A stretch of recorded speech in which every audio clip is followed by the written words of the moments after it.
आप सभी का स्मार्ट स्टडी विद साधुराम में स्वागत है। आज हम सीईटी के लिए कम से कम 25-30 क्वेश्चन इंपॉर्टेंट है वो लेके आए हैं जो आपको पजल कर रहे हैं। भी इसका उत्तर ये आएगा या ये आएगा। तो इसके लिए हम देखते हैं कि हमने प्रत्येक सीट पे 5-5, 6-6 क्वेश्चन बनाए हैं। उन क्वेश्चनों में आप देखेंगे, आप देखना आपके कितने प्रश्न सही होते हैं। देखिए, डुरंड रेखा, इसका प्रश्न 2 बनते हैं कि जो डुरंड रेखा है वो भारत और अफगानिस्तान के बीच में, भारत और अफगानिस्तान के बीच में थी। और यदि आपके पेपर में ये आ जाए कि किस देश के बीच में है, तो आपका प्रश्न चेंज हो जाएगा और आपका उत्तर आएगा पाकिस्तान और अफगानिस्तान। पाकिस्तान और अफगानिस्तान, क्योंकि जब भारत पाकिस्तान से अलग हुआ उस टाइम ये रेखा भारत की बजाय पाकिस्तान और अफगानिस्तान के बीच में आ गई। और ये जो पहले रेखा का निर्धारण हुआ था वो हुआ था 1893 में। 1893 में। तो पहला प्रश्न पजल ना होना, आप देख लेना कि क्या आएगा, थी है या है। महिला दिवस के बारे में कुछ बच्चे पजल हो जाते हैं, वो यहां देखिए क्या है। यदि आपके राष्ट्रीय महिला दिवस आए, राष्ट्रीय महिला दिवस, तो आपका उत्तर आएगा वैलेंटाइन डे से एक दिन पहले 13 फरवरी। और यदि आपके विश्व महिला दिवस आए या अंतरराष्ट्रीय महिला दिवस आए, तो आपका उत्तर आएगा 8 मार्च। क्या मेरी बात समझ रहे हो?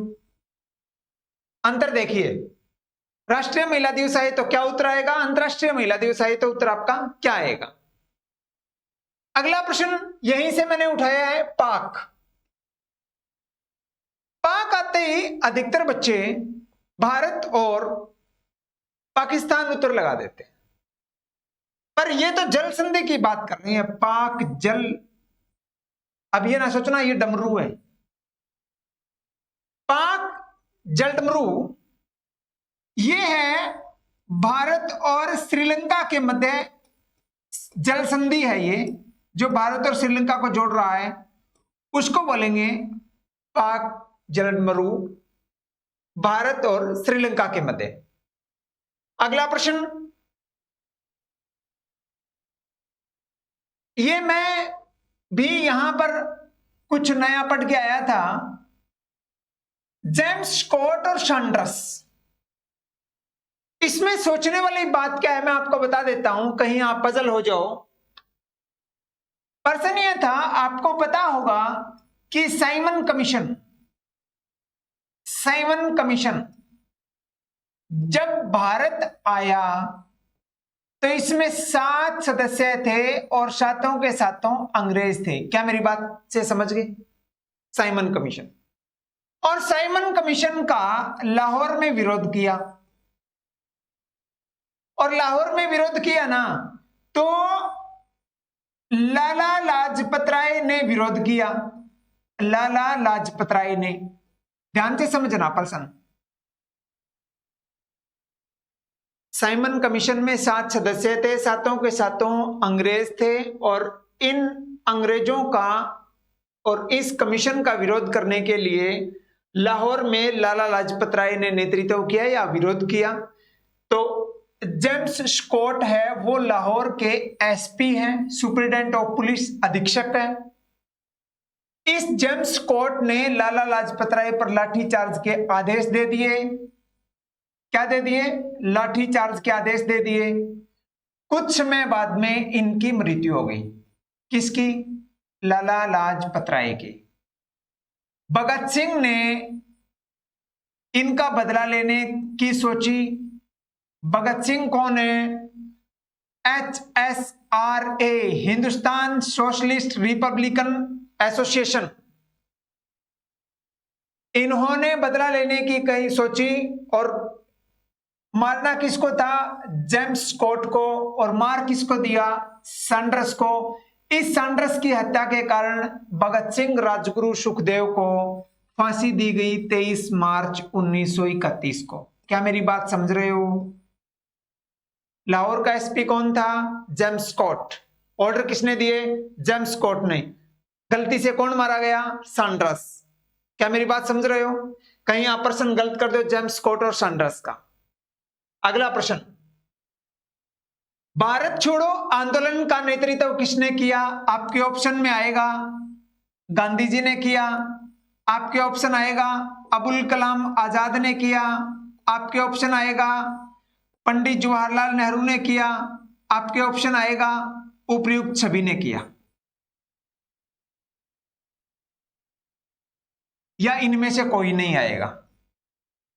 ठीक है, तो आपको प्रश्न समझने की बात है। भारत छोड़ो आंदोलन, ये भारत छोड़ो आंदोलन का नारा महात्मा गांधी जी ने दिया है।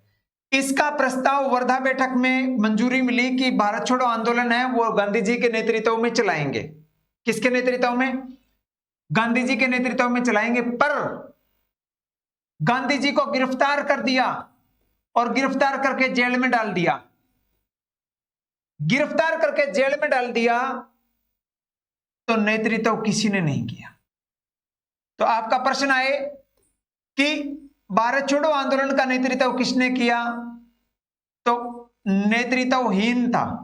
नेतृत्वहीन का मतलब किसी ने नेतृत्व नहीं किया भारत छोड़ो आंदोलन का। थोड़ा समझने वाला प्रश्न है, आप कहीं गलती करते। हां, भारत छोड़ो आंदोलन को अगस्त क्रांति भी कहते हैं या अगस्त आंदोलन भी कहते हैं। क्या मेरी बात समझ रहे हो? क्योंकि ये 8 अगस्त 1942 को स्टार्ट हुआ, इसलिए इसे अगस्त आंदोलन या अगस्त क्रांति के नाम से भी जाना जाता है। अगस्त आंदोलन आए या अगस्त क्रांति आई, यहां तक समझ में आया आप सभी के? अब मैंने ये प्रश्न लिख रखा है हड़प्पा। जो हड़प्पा सभ्यता का केंद्र है ना, हड़प्पा केंद्र है वो सिंधु नदी के किनारे नहीं है, वो है रावी नदी के किनारे। अधिकतर बच्चे सिंधु नदी के निशान लगा देते हैं, जो कि गलत है, क्योंकि सिंधु नदी के किनारे मोहनजोदड़ो है। कौन है? मोहनजोदड़ो। और आपसे पूछे हड़प्पा सभ्यता का पहला केंद्र बताएं तो आपका उत्तर आएगा हड़प्पा। क्योंकि हड़प्पा सभ्यता के कई नाम हैं, कांस्य युगीन सभ्यता भी बोल देते हैं और सिंधु घाटी सभ्यता भी बोल देते हैं। ठीक है, तो यहां पर अधिकतर बच्चे सिंधु निशान लगा देते हैं, जो कि गलत है। आपका रियल उत्तर होगा हड़प्पा सभ्यता का केंद्र हड़प्पा कौन सी नदी के किनारे है, तो आपका उत्तर रावी आएगा। ठीक है, अगला प्रश्न अपना, बहादुर शाह प्रथम और बहादुर शाह द्वितीय।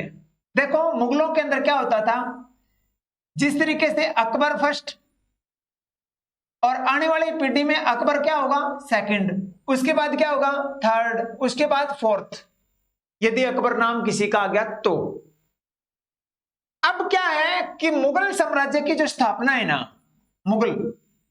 मुगल साम्राज्य की स्थापना है वो बाबर ने की है। 1526 में की है और लोधी वंश का अंत किया। इब्राहिम लोधी को पानीपत की पहली लड़ाई में मार दिया। अब बाबर पहला शासक है तो अंतिम शासक है बहादुर शाह जफर द्वितीय। बहादुर शाह जफर द्वितीय। आपसे पूछे बहादुर शाह जफर की उपाधि बताओ तो जफर है। बहादुर शाह जफर द्वितीय।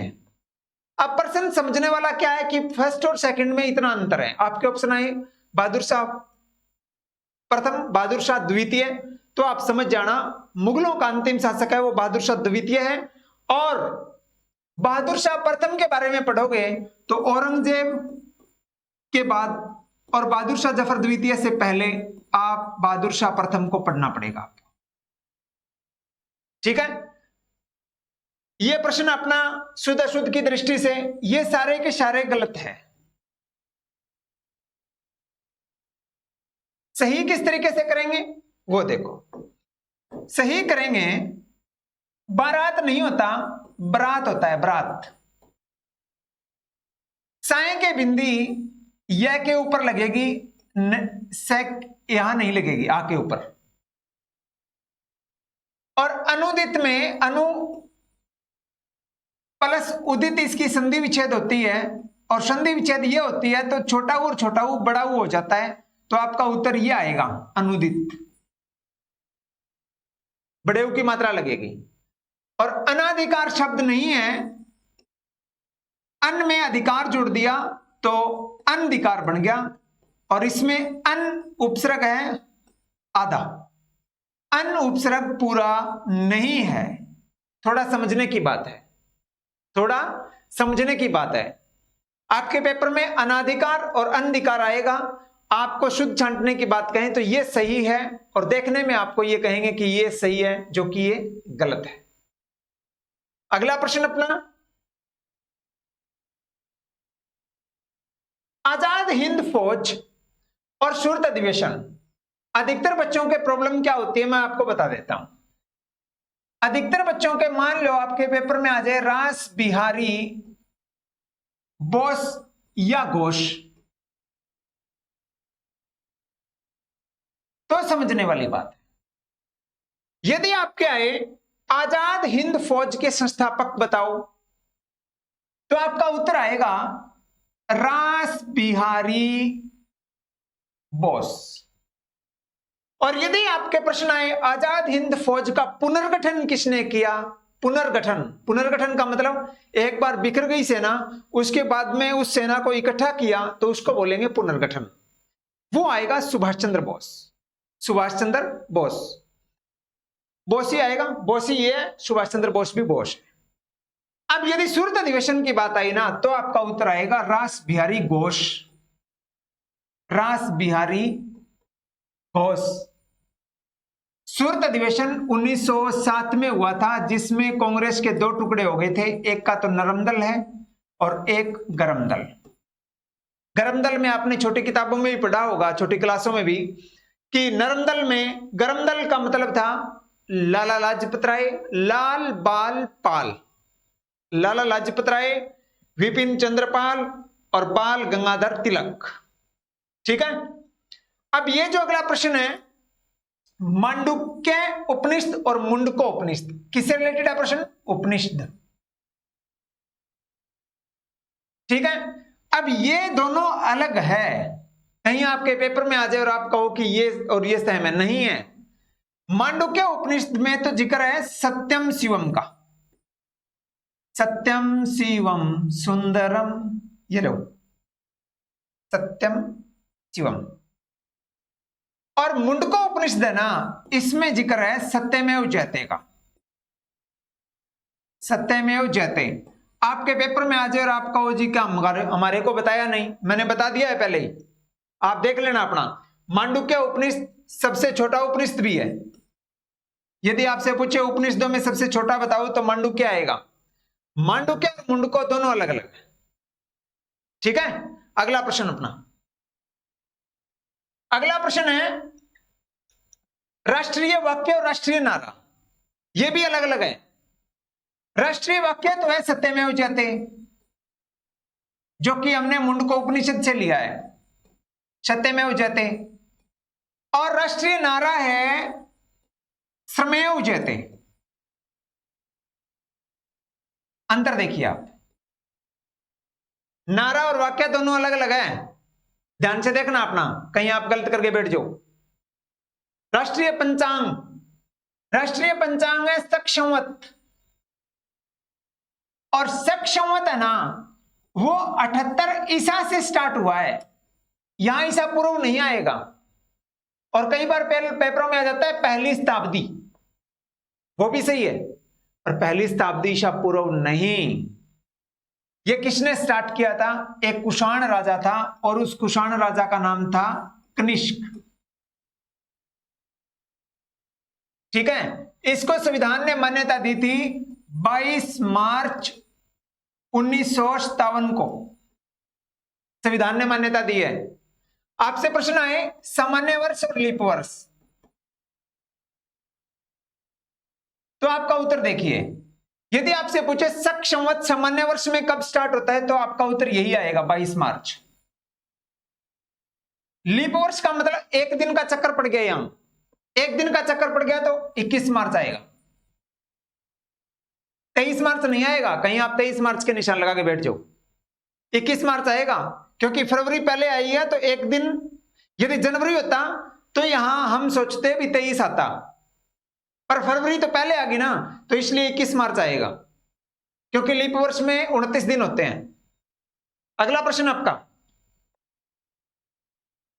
इनको क्रमानुसार लगाना आएगा, और यहां पर बच्चे क्या गलती कर देते हैं, जो कि मैं खुद कर गया था।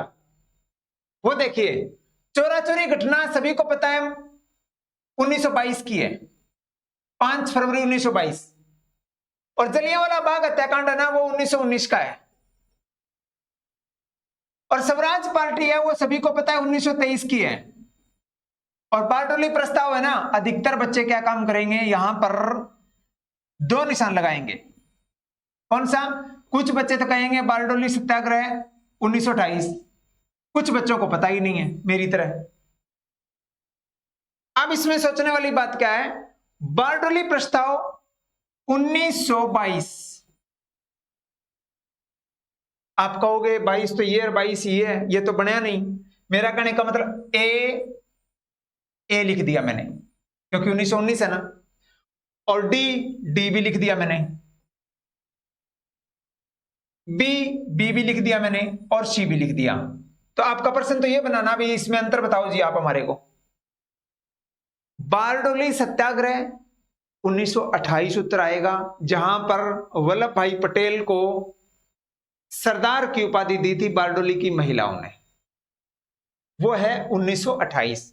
यदि प्रश्न आए बारडोली प्रस्ताव क्या है, जब चोरा चोरी घटना हुई, इस घटना के कारण गांधी जी ने चोरा चोरी घटना के कारण असहयोग आंदोलन को, कौन से आंदोलन को? असहयोग आंदोलन को स्थगित कर दिया, और स्थगित कर दिया उसका नाम है, कहां किया? बारडोली में, और बारडोली में कांग्रेस की बैठक हुई, उसको बोलते हैं बारडोली प्रस्ताव। बारडोली सत्याग्रह अलग है, तो यह घटना इसके तुरंत बाद की है, तो तुरंत बाद का मतलब इसके बाद, चोरा चोरी घटना के तुरंत बाद। तो आपका उत्तर रहेगा जलियांवाला बाग हत्याकांड 1919, चोरा चोरी घटना 1922, इसके तुरंत बाद बारडोली प्रस्ताव, उसके बाद में स्वराज पार्टी। क्या मेरी बात समझ रहे हो? असहयोग आंदोलन को बारडोली में स्थगित किया, और बारडोली प्रस्ताव इसी को ही कहते हैं। तो ये आपके कई बार पेपरों में क्रमानुसार लगाना आए, तो अधिकतर बच्चे, यदि मैं होता तो मैं यही करता, 1919, 1922, 1923 और 1928 गलत, ये बीच में आएगा। ये मैंने ऊपर क्रमानुसार ही लिखा है। तो आज हमने ये प्रश्नों पर चर्चा की, जहां पर भी हमारा टारगेट है कि आपका जो सीईटी का एग्जाम है, उससे पहले जो 26 और 27 का एग्जाम होने जा रहा है, उस परीक्षा में हम जो करवा रहे हैं, वहां से अधिक से अधिक प्रश्न आए, और या तो आएगा, नहीं आएगा तो आपका बिल्कुल सही होगा। तो हम इसी उद्देश्य के साथ आपके डाउट क्लियर कर रहे हैं। तो आज के लिए बस इतना ही। यदि वीडियो पसंद आए आपको, तो आप लाइक करना, शेयर करना, सब्सक्राइब करना, कमेंट करना, और कोई गलती है तो हमारे को इन्फॉर्म करना कि आप इसमें सुधार करो, और सुधार करने के बाद में हम आगे से आगे विकास करते जाएंगे, हमारा YouTube चैनल उन्नति करता जाएगा। तो आपका बहुत बहुत सहयोग रहेगा। हम आशा करते हैं कि आप सब काम अच्छा ही होगा। तो आप, हमारी शुभकामनाएं आपके साथ है। तो आपका बहुत बहुत धन्यवाद।